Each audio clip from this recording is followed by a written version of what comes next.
Last week I was reading a book by Professor Yukio Noguchi. Yukio Noguchi. He's 84 years old.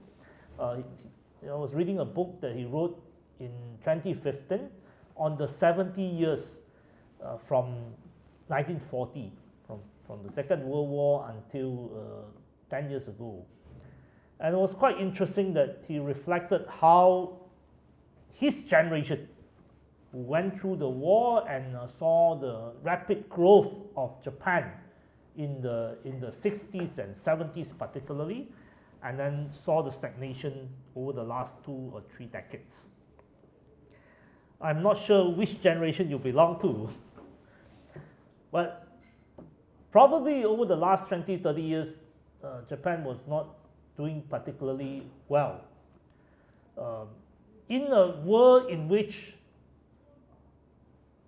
the world was on hyper-globalization, China was the factory, and US was the source of capital, and we assumed that everything could move freely, and very often in that sort of circumstances, countries in between disappeared.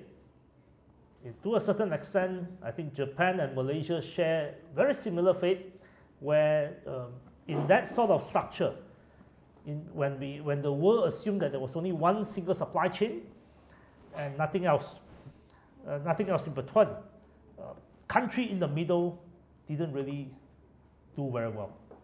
But we are now entering into a period of time that we do not know how the next order will be. There are many people who hope that Trump is just an abnormality.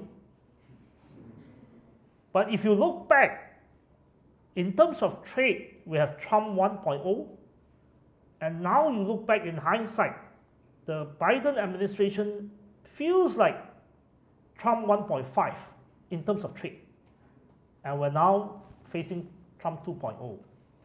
I was reading The Economist, and there was an article written by the head of Project 2025, and he was talking about Trump as Franklin Roosevelt, Trump as FDR reshaping the world.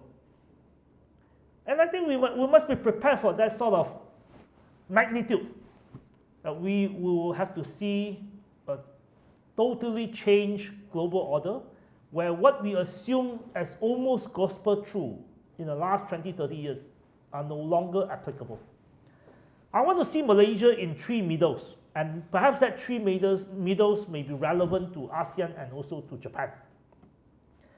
The first middle is that I think Malaysia is already the middle in the previous global supply chain, but we are in the middle of a lot of things. We're not the most high-tech nation, but if you look at the semiconductor industry, Malaysia is indispensable to a certain extent. I was in Detroit in 2023, and then the Commerce Secretary of US, Gina Raimondo, told a bunch of ministers, APEC ministers, she said, during COVID period, when Malaysia locked down our factories, General Motors had to shut down in Detroit, because one of the factories in Malaysia produced at least 30% of global automotive chips. So we're in the middle, we're indispensable to a certain extent, but we're not high enough. Usually the rhetoric is we have to chase the highest technology. But I think the future of Malaysia is to consolidate our position as the indispensable middle and pursue middle tech, and assume that the world is no longer just about Malaysia producing for the United States. And this mindset of all of us producing for the US has been there since the end of the Second World War, starting from Japan, followed by the 4 Dragons, followed by the 4 Tiger Cubs, followed by Vietnam and China. We grew rich, including Japan. We grew rich by exporting to the US and assuming that the US is the final destination of our export, the consumer of the last resort, and in many instances, the consumer of the first resort. But I think we will have to shift. We will have to now accept that the US is warring itself up. US doesn't want you to export so much to the US, and we will have to find new markets, and we have to now create new markets. So the first middle is, I think Malaysia should position itself as the indispensable middle in technology. We used to pride ourselves as a trading nation, but I think it's time for us to see ourselves as a technology nation. But accepting that Malaysian technology would not supersede that of China, Japan, US, Korea, Taiwan, France, Germany, will not supersede their technology, but we will be in a comfortable and hopefully indispensable middle for the years to come. And what do we want to do? We want to be able to not just build a strong supply chain, but we want to see that Malaysian technology, with the help of others, or ASEAN technology, it's not just about ASEAN, but we can also supply and improve the life of the bottom billions of world's population. That means we should now, together with Japan, not think of just exporting to the US. We must now think of how to use technology to improve the life of the bottom billions of world's population and see more growth of the middle class around the world. The second middle is that Malaysia sees itself as a middle power. Very often we think of ourselves as a small country and we have no agency. But in history, if you look back to Malaysian history, in the 90s, during Malaysia's first economic takeoff, Malaysia was organizing Langkawi Dialogue. We were trying to play the leadership role to African nations, to other nations, and we should be comfortably seeing ourselves as a sort of aspirant or actually a middle power, and that should be our positioning. But middle power is not an exclusive title. We should see that we work together with many other middle powers in a world that is defined by US-China competition. All of us, Japan, ASEAN, Malaysia, including European Union, we should start seeing ourselves coming together to create the third realm. We should not allow the world to bifurcate, both in technology and geopolitics and economics. We should not allow the world to be defined by US-China alone.